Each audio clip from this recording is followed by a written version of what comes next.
Assalamualaikum warahmatullahi wabarakatuh. Alhamdulillah, sebagaimana yang dijanjikan, kita akhirnya dapat bersiaran, mungkin lewat sedikit. Kita janjikan tadi 2.30 kerana ada beberapa perkara. Kita terpaksa sampai sekarang 2.46. Baik, Alhamdulillah, sebagaimana yang saya janjikan, kita akan bersiaran kali ini tajuk yang sangat menarik, iaitu spiritual cautions, teladan daripada Siti Hajar alaihassalam. Sebelum tu, mari kita sama-sama aminkan doa. Semoga majlis ilmu perkongsian kita pada tengah hari ini, petang ini, memberi sesuatu yang bermakna di dalam hidup kita. Auzubillahi minasyaitonirrajim. Bismillahirrahmanirrahim. Alhamdulillahirabbil alamin, wassalatu wassalamu ala asyrafil anbiya'i wal mursalin wa ala alihi wa ashabihi ajma'in. Subhana rabbiyal aliyyil a'lal wahhab, subhana rabbiyal aliyyil a'lal wahhab, subhana rabbiyal aliyyil a'lal wahhab. Allahumma salli ala Muhammad wa ala ali Muhammad. Allahumma salli ala Muhammad wa ala ali Muhammad. Allahumma salli ala Muhammad wa ala ali Muhammad. Allahumma razuqna fahman nabiyyin wa hifzal mursalin wa ilhamal malaikatil muqarrabin fi afiyatin birahmatika ya arhamar rahimin. Rabbi zidna ilman, Rabbi zidna ilman, Rabbi zidna ilman. Rabbana atina fid dunya hasanah fil akhirati hasanah wa qina adzabannar. Rabbi shrah li sadri wa yassir li amri wahlul 'uqdatam min lisani yafqahu qawli. Amin ya rabbal. Baik, alhamdulillah, siri 1, insya-Allah, jika diizinkan Allah Subhanahu Wa Taala, saya akan meneruskan siri-siri yang berikutnya untuk berkongsi kisah-kisah pesan teladan yang sama ada lelaki ataupun wanita teladan yang diceritakan di dalam Al-Quran, yang diceritakan di dalam hadis, yang boleh memberi inspiratif yang mendorong kita untuk menjalani kehidupan kita dengan lebih baik. Jadi pada petang ini saya akan berkongsi dengan kisah dengan saudara-saudari, kisah Siti Hajar sebagai teladan kecerdasan spiritual yang dibawa oleh Allah Subhanahu Wa Taala kepada kita. Apa yang dimaksudkan sebelum kita pergi kepada kisah Siti Hajar ini dan kita nak kaitkan dengan spiritual quotient ni. Sebenarnya spiritual quotient ini adalah kecerdasan yang paling tinggi, Kalau pakar-pakar psikologi mereka jumpa bahawasanya untuk kita berjaya di atas dunia ini, kita perlu mempunyai kecerdasan, cerdik, bijaksana. Kalau dulu-dulu pakar psikologi dia kata orang yang mempunyai intelligent quotient ataupun kecerdasan intelek minda ni, dia akan jadi orang berjaya. Kemudiannya didapati selepas itu orang yang mempunyai intelligence spiritual intellectual yang tinggi tidak menjamin dia akan bahagia. Kemudian dia temukan emotional quotient, kecerdasan emosi. Didapati bahawa kecerdasan emosi juga tidak akan membawa kebahagiaan kepada manusia, dan pakar psikologi barat akhirnya jumpa satu istilah dipanggil spiritual quotient ataupun kecerdasan spiritual, yang pada mereka kecerdasan ini boleh membawa kebahagiaan di dalam hidup manusia. Baik, apa yang dimaksudkan dengan spiritual quotient itu ialah kecerdasan untuk mendapatkan solusi ataupun penyelesaian dalam menghadapi dan memecahkan permasalahan dalam hidup. Kemampuan ataupun kebolehan untuk menyelesaikan permasalahan di dalam hidup, dan mampu memaknai semua hal yang dilakukan sehingga dapat mengaktualisasikan diri dia, memunculkan diri dia, dan juga ia didefinisikan sebagai kemampuan manusia untuk kenal diri dia, dan memaknai dan memahami diri dia sepenuhnya sebagai makhluk spiritual. Kalau sebenarnya spiritual quotient ni ialah kecerdasan roh, kecerdasan rohani yang boleh kita istilahkan juga sebagai titik ketuhanan ataupun God spot. Bahawasanya di dalam diri manusia ini ada titik ketuhanan. Titik ketuhanan itulah sebenarnya fitrah yang Allah ciptakan, yang Allah letak di dalam minda, akal, jiwa, roh manusia. Baik, jadi kita nak contoh, nak memberikan pada petang ini contoh kecerdasan spiritual Siti Hajar alaihissalam, sebagaimana yang diteladankan di dalam kisah Sul Anbiya, kisah para nabi dan rasul. Kita tahu macam mana Allah nak tonjolkan Siti Hajar sebagai teladan kepada kita, bagaimana kita nak menyelesaikan masalah dalam suatu situasi yang manusia sebenarnya tidak dapat, tidak ada yang mengalami peristiwa yang hebat seperti Siti Hajar, tetapi dia dapat menyelesaikan masalah itu. Jadi kita telah tahu kisah-kisah macam mana Allah menciptakan sebab-sebab, asbab, sehingga Siti Hajar dibawa berhijrah oleh Allah Subhanahu Wa Taala, ya, daripada Palestin ke Mekah. Kan Allah mencipta sebab-sebab kecemburuan Siti Sarah dan sebagainya yang menyebabkan sebenarnya hanyalah asbab sahaja. Sebenarnya Allah buat benda tersebut untuk menjadi satu turning point Siti Hajar berhijrah daripada Palestin ke Mekah. Jadi bila dibawa Nabi Ibrahim alaihissalam telah membawa Siti Hajar dengan anak kecilnya dengan perintah Allah Subhanahu Wa Taala untuk berhijrah ke satu tempat yang telah dijanjikan oleh Allah Subhanahu Wa Taala, iaitu Bakkah. Baik, ya, macam mana dalam bila setelah beberapa hari kita tidak tahu, tidak dapat dipastikan berapa lama perjalanan yang dilakukan oleh Nabi Ibrahim dan Siti Hajar serta anaknya Ismail sehingga sampai ke Bakkah. Maka setelah sampai di Bakkah, di bumi yang dijanjikan oleh Allah Subhanahu Wa Taala untuk diciptakan satu letusan yang hebat kepada dunia ini, ya. Bila sampai di Bakkah, Bakkah itu iaitu Mekah pada hari ini, pada waktu itu adalah dia satu lembah dikelilingi oleh bukit-bukit, dan bukit-bukit itu tidak ada pokok-pokok, tidak ada tanaman. Bagi siapa-siapa yang pernah sampai ke Mekah Madinah, dalam perjalanan ke Mekah, daripada Mekah ke Madinah atau Madinah ke Mekah, kita akan dapatilah banyak lagi tanah-tanah yang tidak dibangunkan, dan kita lihat macam mana situasi itu.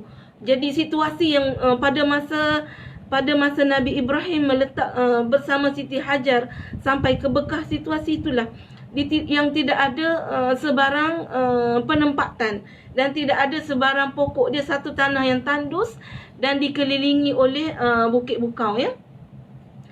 Kemudian bila setelah sampai di situ, mereka bertiga pun berehat seketika. Kemudian dia adalah bawa makanan, ya. Kalau dalam kitab Ibnu Katsir disebut ada Nabi Ibrahim meninggalkan kepada Siti Hajar seragam makanan dan juga sebekas air lah, ya. Dan sedikit air. Kemudian lepas dah berehat-rehat, Nabi Ibrahim pun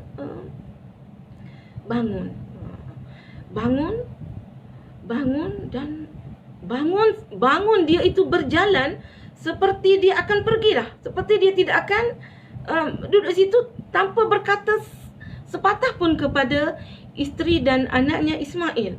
Lalu Siti Hajar pun berlari mengikuri Nabi Ibrahim.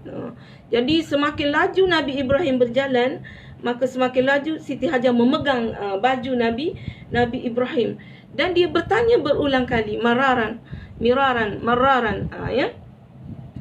Kemudian bila Nabi Ibrahim ni Siti Hajar tak berpaling. Nabi Ibrahim tak berpaling. Siti Hajar pun bertanya berulang kali, wahai suamiku, kemana kamu nak pergi ni?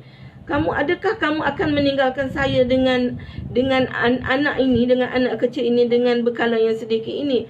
Berulang kali Siti Hajar bertanya, Nabi Ibrahim tidak menjawab. Laju, jadi Siti Hajar pun ikut juga, ikut memegang baju Nabi Ibrahim. Tidak dijawab. Kenapa Nabi Ibrahim tak jawab? Kenapa Nabi Ibrahim tak berpaling? Kerana perasaan yang sangat sebab, ya. Tapi kerana perintah Allah Subhanahu Wa Taala, ya. Nabi Ibrahim adalah awahun ali halim, seorang yang sangat penyayang. Bahkan nama Ibrahim itu bermaksud seorang ayah yang sangat penyayang. Halim, santun. Seorang yang penyayang, seorang yang santun. Manakan dapat menahan perasaan, tetapi kerana perintah Allah Subhanahu Wa Taala. Sebab itulah Nabi Ibrahim digelar sebagai Khalilullah, kekasih Allah Subhanahu Wa Taala. Pada diri Ibrahim pun ada spiritual quotient, dan pada Siti Hajar pun ada contoh-contoh spiritual quotient yang paling tinggi yang telah diteladankan oleh Allah Subhanahu Wa Taala. Kemudian last kali Siti Hajar pun bertanya, kalau saya baca dalam bahasa Arab sedap ayat, ya Ibrahim aina tazhab wa tatrukana bihadzal wadi allazi laysa fihi anis wala syai'. Wahai Ibrahim, adakah kamu nak meninggalkan kami berdua ini di suatu lembah yang tidak ada seorang manusia pun, laisa fihi anis, tak ada seorang pun manusia, wala syai', tak ada benda, wala syai'. Faqalat lahu zalika miraran. Masa dia pegang baju Nabi Ibrahim itu, dia bertanya miraran, beberapa kali. Wala yaltafit ilaiha. Nabi Ibrahim tak berpaling pun kepada Siti Hajar. Kemudian qalat lahu, Siti Hajar berkata kepada Ibrahim, Allahu amaruka bihaza. Adakah Allah menyuruh ini? Qala na'am. Baru Nabi Ibrahim menjawab sepatah, ya. Qalat, maka Siti Hajar pun berkata, izan la yudayyi'una.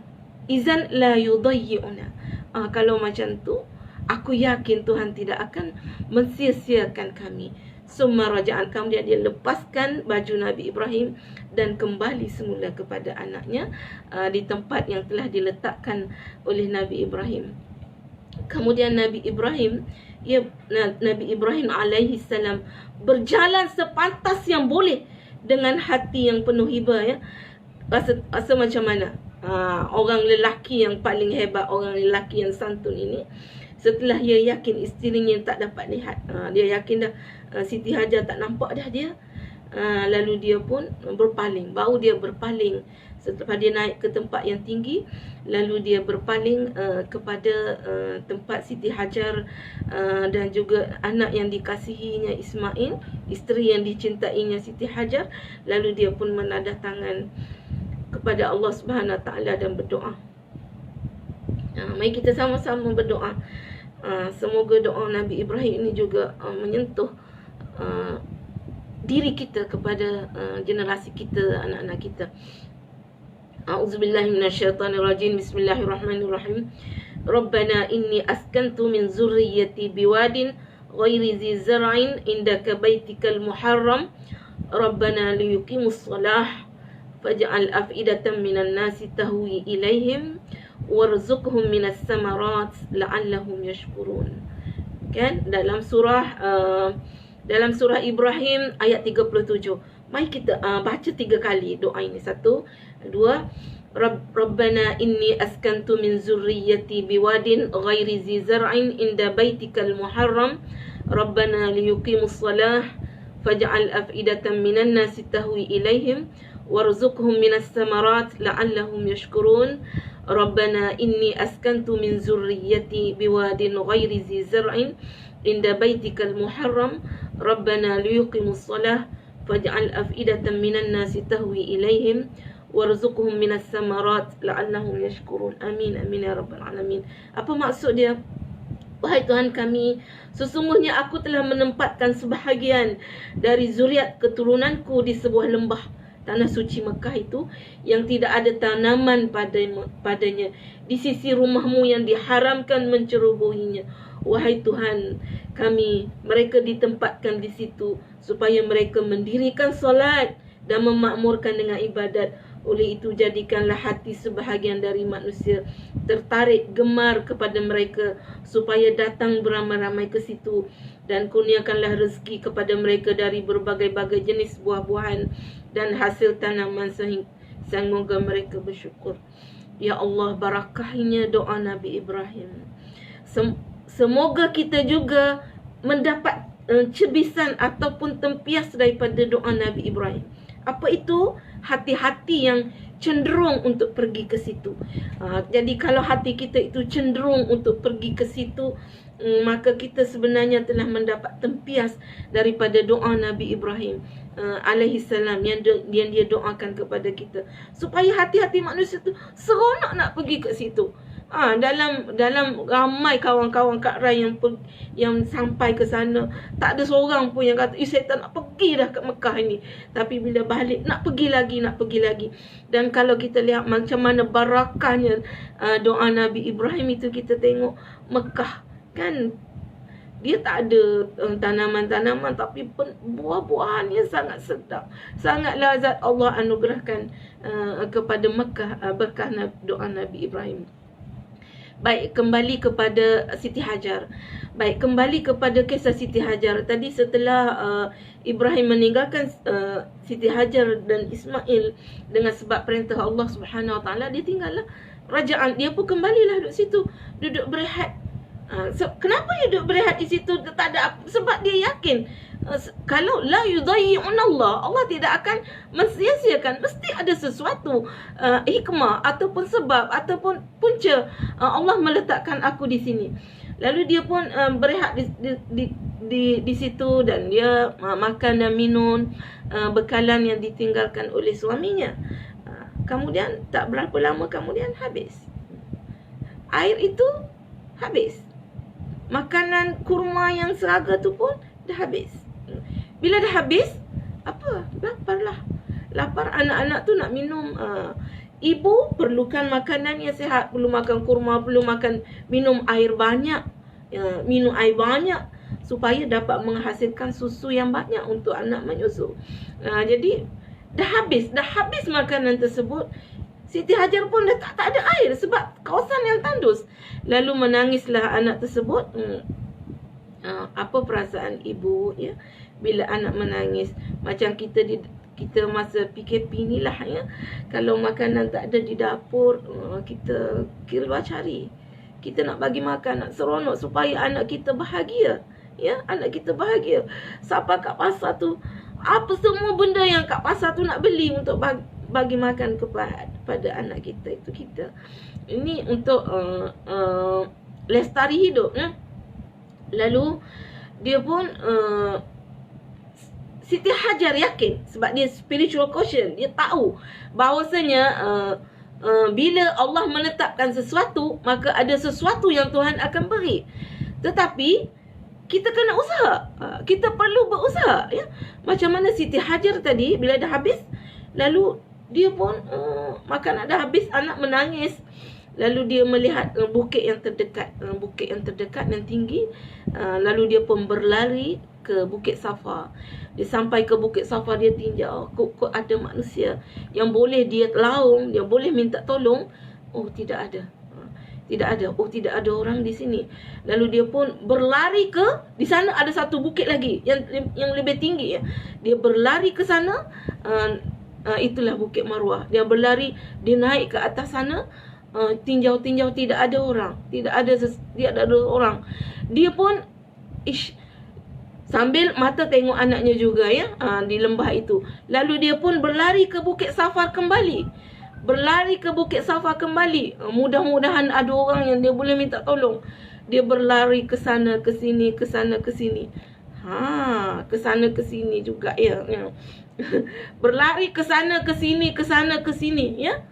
Sehinggalah sampai 7 kali. sampai 7 kali, dia bukan berputus asa.